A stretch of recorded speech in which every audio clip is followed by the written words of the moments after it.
Dad came to take my son for the weekend. He opened the fridge. Empty. Sweetheart, you earned $300,000. Why is your child hungry? He asked. My husband came out proudly and said, I gave her salary to my mother. Dad stayed silent, took off his jacket, and did something that reminded me why I love him most. My name is Lila Carter. I'm 31. And if you think you know how this ends, stay tuned. Have you ever watched respect drain from someone's face? Not because of words, but because of truth they can't deny? The air in the kitchen was thick, almost metallic. Dad's jaw tightened as his eyes swept over the bare shelves, the single bottle of milk, the leftovers wrapped in plastic like a secret. My son, Ben, peeked from behind my leg, clutching his stuffed fox. Is this true? Dad asked quietly. I wanted to lie, to protect whatever was left of my marriage. But the silence between my husband and me answered for me. He shrugged. It's not a big deal. My mom needed it. She's family. Dad's voice dropped an octave. And what about this family? My husband laughed, actually laughed, and leaned against the counter. You wouldn't understand. Some of us respect our parents. Dad's gaze sharpened. Respect isn't obedience, son. It's responsibility. Then he turned to me. Go pack Ben's bag. I blinked. What? Pack it, he said firmly. He's coming with me. Something inside me trembled. Not from fear, but from recognition. I'd seen that tone before, when Dad used to stand up for Mom during those rare, quiet wars in our old house. As I zipped Ben's backpack, my husband muttered, You're not taking him anywhere. Dad didn't argue. He just reached for his phone, made one call, and by the time the police cruiser pulled up, my husband wasn't smiling anymore. When the officers left, the house was silent except for the low hum of the refrigerator, the same empty fridge that had exposed everything. Dad rolled up his sleeves and opened his wallet. Go get your son something real to eat, he said. His voice wasn't angry. It was disappointed, which somehow hurt more. My husband stood by the window, arms crossed. You didn't have to call the police. That was dramatic. Dad looked at him, calm but deadly serious. You stole from my daughter and let your child go hungry.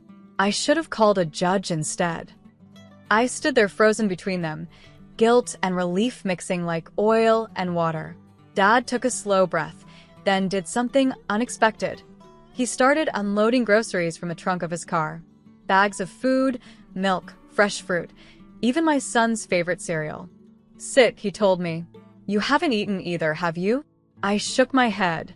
He cooked while humming the same tune he used to whistle when I was little. Within minutes, the kitchen smelled like butter and warmth instead of fear. He placed a plate in front of Ben and said, A man who feeds others never lets his family starve. My husband mumbled, You're making me look bad. Dad turned to him. You did that yourself. Then he opened his briefcase, pulled out a folded paper, and slid it across the counter. You wanted control? Fine. Sign this. Financial disclosure. Every cent you spend from her salary goes on record. My husband's face paled. You can't be serious.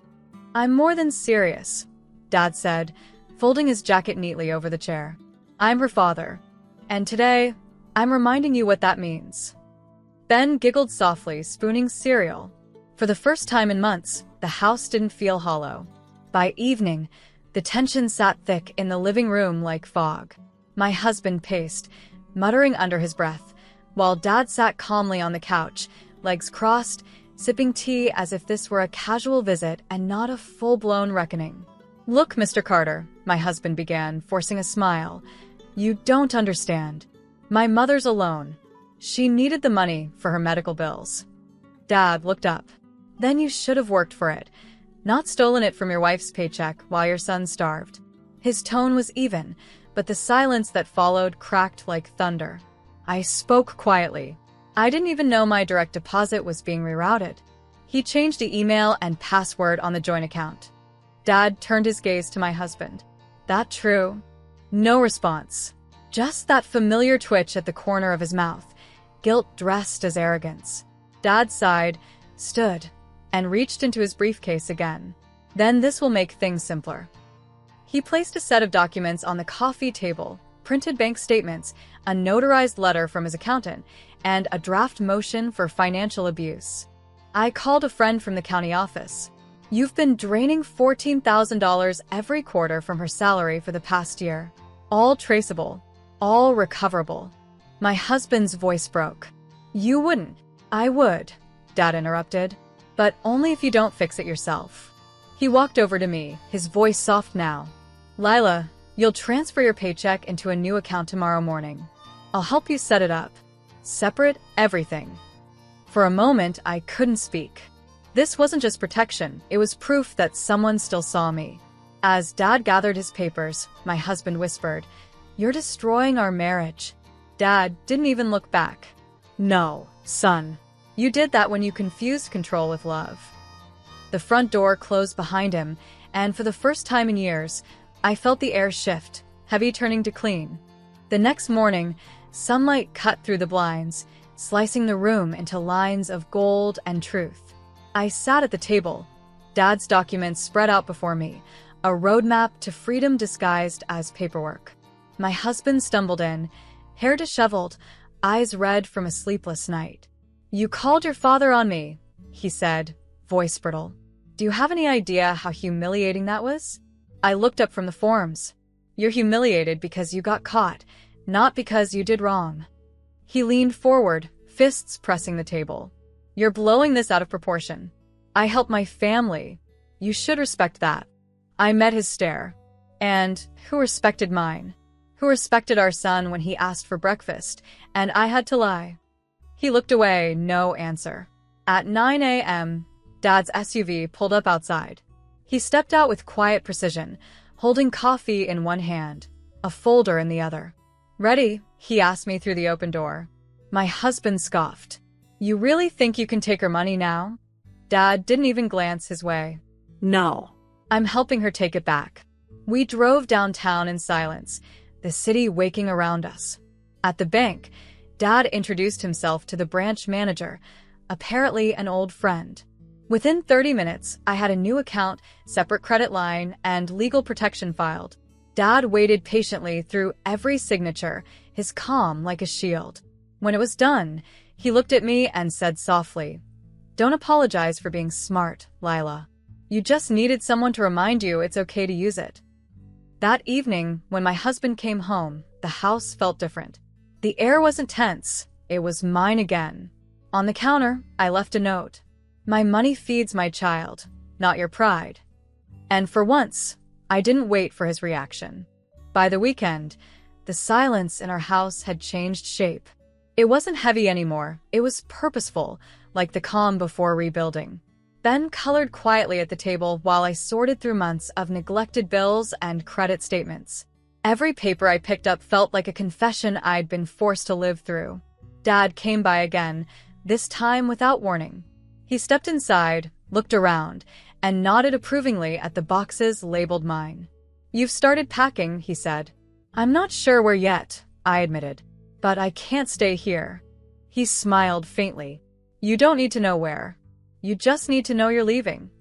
Before I could respond, my husband's car pulled into the driveway.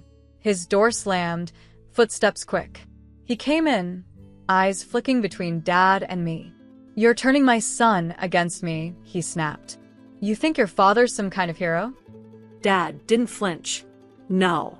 I'm just a man who doesn't let cowards hide behind excuses." My husband's voice rose. "You don't understand marriage. Maybe not yours," Dad replied, "but I understand decency." He took a slow step closer, lowering his tone. "If you cared about your family, you'd have filled that fridge before running to your mother." The words hung there. Even my husband's anger couldn't cut through them. He backed away, muttering curses, and stormed out the door. When the sound of his car faded, Dad turned to me and placed his hand gently on my shoulder. "This isn't the end, Lila. It's the beginning of you becoming the parent Ben deserves." Ben looked up from his drawing and smiled.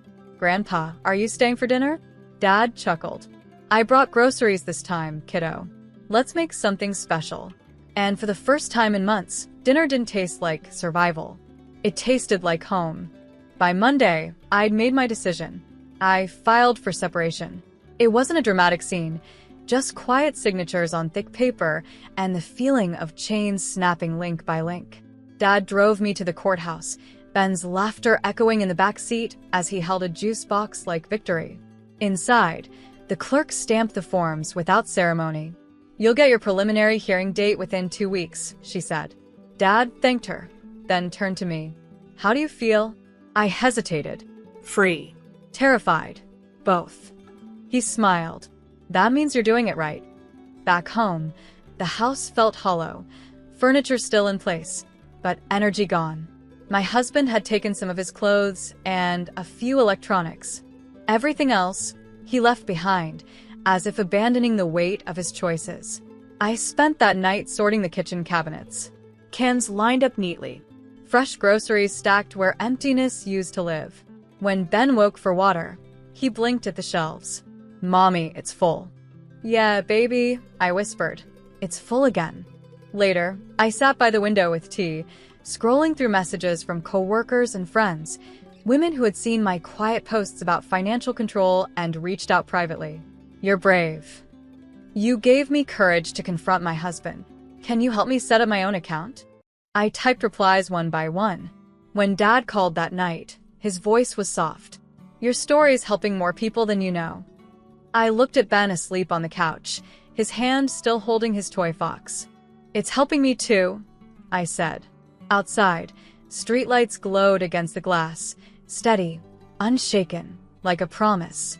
Tomorrow, I'd start over. Not as someone's daughter.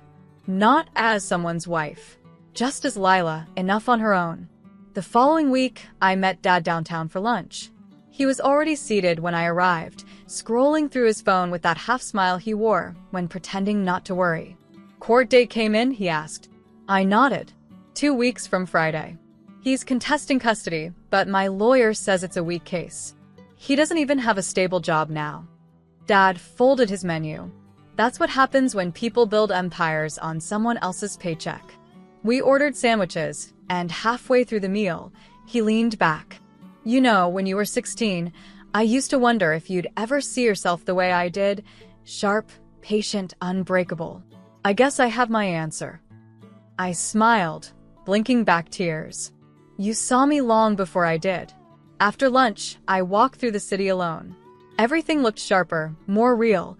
Even the sound of traffic felt like life returning. I stopped at a toy store and bought Ben a small globe.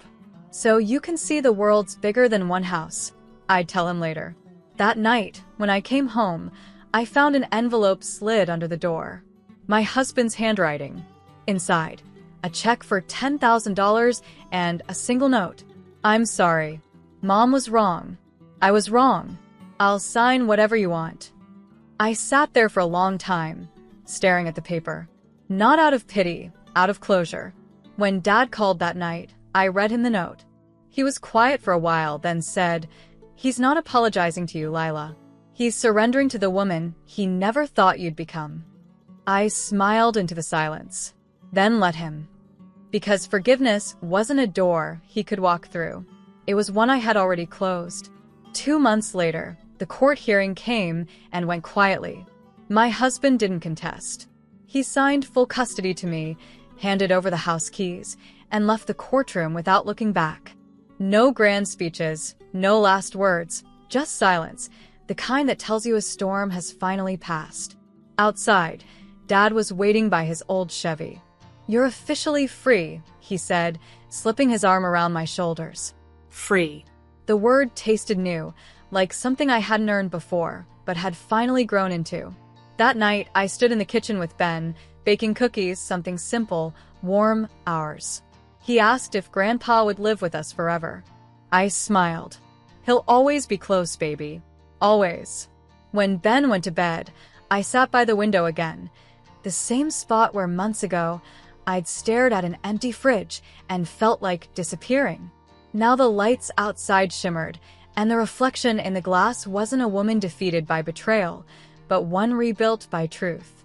My phone buzzed. A message from Dad. "Proud doesn't begin to cover it. You didn't let them break you, you showed them how to stand again."